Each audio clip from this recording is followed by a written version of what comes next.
Assalamualaikum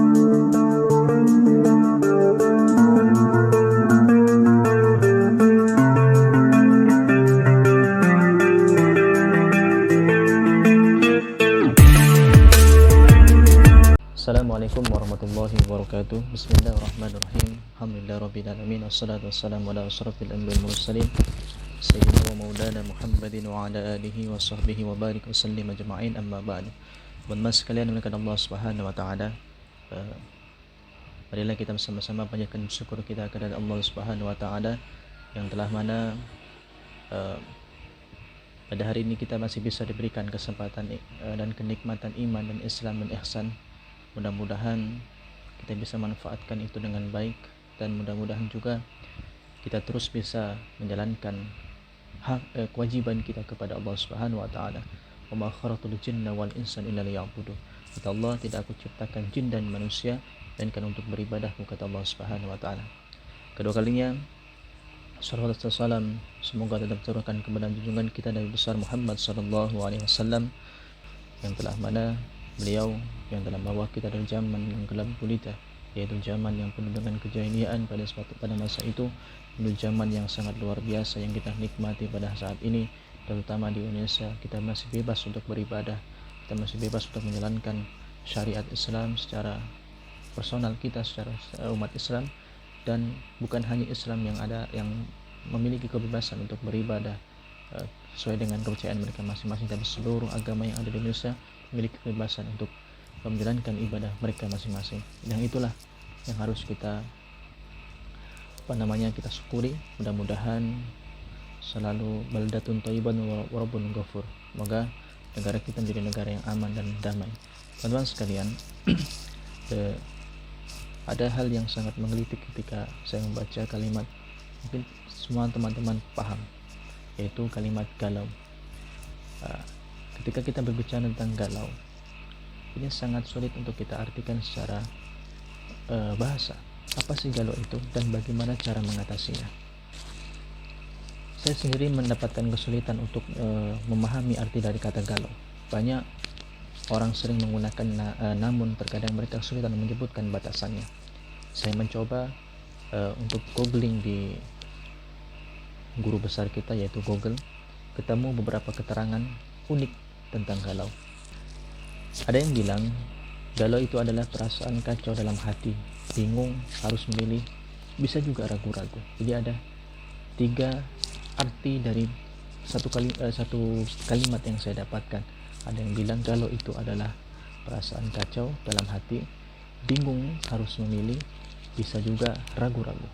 Ada juga yang bilang galau itu ketika orang itu tengah kosong dan itu berasal dari hati. Ada yang mengatakan perasaan kacau gara-gara cinta. Nah, jika kita merujuk kepada KBBI, Kamus Besar Bahasa Indonesia, galau diartikan dengan kacau atau tidak karuan. Menyimak banyak definisi malah bikin kita galau, ya. Jadi padahal kita ingin membahas tentang galau, tapi karena banyaknya definisi tentang galau, malah kita yang jadi galau, malah saya yang jadi galau. Mau pilih yang mana definisi itu? Pada intinya adalah kita bisa menyimpulkan galau adalah perasaan kacau karena memikirkan masa depan atau bingung menentukan pilihan. Dan salah satu sifat atau yang menyebabkan galau adalah obsesi manusia. Apa itu obsesi? Obsesi manusia bagian dari karakter manusia. Mereka memiliki obsesi dan harapan, dan karena karakternya yang tamak, obsesi itu selalu berkembang sehingga menyebabkan beberapa macam kegelisahan dalam diri. Dalam Islam, Allah Subhanahu wa taala, Nabi Muhammad sallallahu alaihi wasallam menjelaskan dari hadisnya yang diriwayatkan oleh Imam Bukhari dan Muslim, jika manusia memiliki 2 lembah penuh dengan harta, pasti dia akan mencari lembah harta ketiga. Tidak ada yang bisa memenuhi perut anak Adam selain tanah.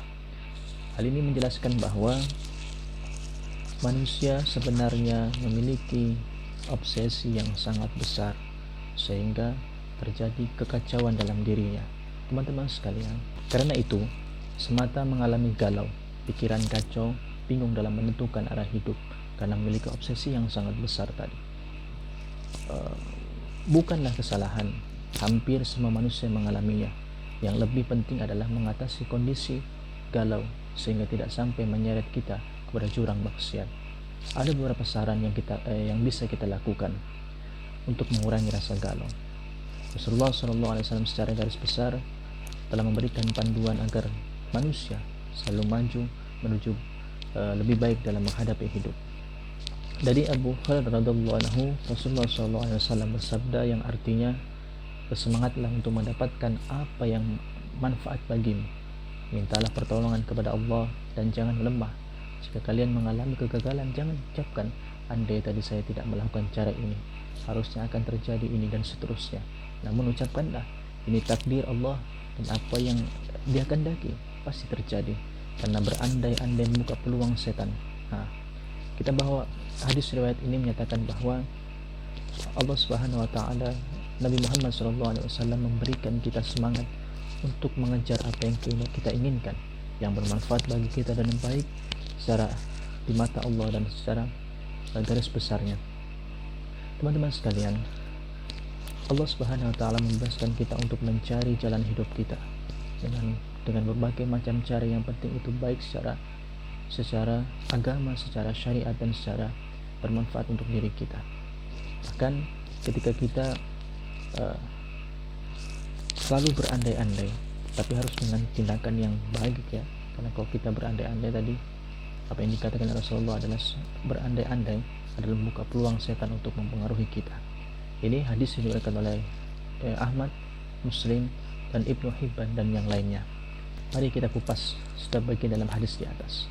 Yang pertama, sibukkan diri untuk selalu mengerjakan yang manfaat. Beliau tidak memberikan batasan, artinya memberikan makna umum sehingga ini berlaku baik untuk manfaat dunia maupun akhirat. Karena ketika kita sibuk dengan segala yang bermanfaat, kita tidak akan memiliki waktu luang atau peluang untuk melakukan perbuatan yang tidak manfaat, apalagi berbahaya. Ibnu Qayyim mengatakan, bahaya terbesar yang dialami seorang hamba adalah adanya waktu nganggur dan waktu luang, karena jiwa tidak akan pernah diam. Ketika dia tidak disibukkan dengan yang manfaat, pasti dia akan sibuk dengan hal yang membahayakan. Seorang mukmin tidak perlu merasa kesulitan untuk mencari apa yang manfaat baginya, karena semua yang ada di sekitarnya bisa menjadi kegiatan yang bermanfaat baginya. Jika dia belum bisa melakukan kegiatan yang manfaatnya luas, dia bisa mengawali dengan kegiatan yang manfaatnya terbatas. Setidaknya dia gerakan lisannya untuk berzikir atau membaca Al-Quran, atau berusaha menghafal Al-Quran, atau membaca buku yang bermanfaat. Tidak ada istilah nganggur bagi seorang mukmin, karena setiap mukmin selalu sibuk dengan semua kegiatan yang manfaat. Ibnu Mas'ud mengatakan, sungguh aku marah kepada orang yang nganggur, tidak melakukan amal dunia maupun akhirat. Yang kedua, jangan lupa diiringi dengan doa. Yang tadi usaha awalnya, dan kedua adalah jangan lupa dengan diiringi dengan doa. Inilah kelebihan orang mukmin yang tidak dimiliki selain mukmin. Setiap mukmin memiliki kedekatan hati dengan Rabb-nya, dan mereka memiliki harapan di sisi Rabb-nya yang ini tidak dimiliki oleh orang-orang kafir. Mintalah pertolongan kepada Allah. Ingatkan agar kita tidak hanya bersandar dengan kerja yang kita lakukan, tapi kita harus diiringi dengan tawakal kepada Allah Subhanahu wa taala, karena keberhasilan tidak mungkin bisa kita raih tanpa pertolongan dari Allah Subhanahu wa taala. Yang ketiga, jangan merasa lemah dalam melakukan hal yang terbaik dalam hidup. Bisa dipastikan kita akan mengalami rintangan. Seorang mukmin, rintangan bukan sebab untuk putus asa, karena dia paham rintangan pasti sepanjang perjalanan hidupnya. Selain ambisius, kita juga harus menghindari panjang angan-angan. Terlalu ambisius menjadi orang sukses memperparah kondisi galau yang dialami manusia. Dia berangan-angan panjang hingga terbuai dalam bayangan kosong tanpa makna. Karena itu Rasulullah SAW dan para sahabat mencela panjang angan-angan. Dari Abu Hurairah radhiyallahu anhu, Nabi SAW bersabda, hati-hati orang tua akan seperti anak muda dalam dua hal, dalam cinta dunia dan panjang angan-angan. Ali bin Abi Thalib mengatakan, yang paling saya takutkan menimpa kalian adalah mengikuti hawa nafsu dan panjang angan-angan. Mengikuti hawa nafsu bisa menjadi penghalang untuk memihak kebenaran. Panjang angan-angan bisa melupakan akhirat. Ketahuilah bahwa dunia akan berlalu. Penyebab galau selanjutnya adalah jangan merasa dizalimi takdir.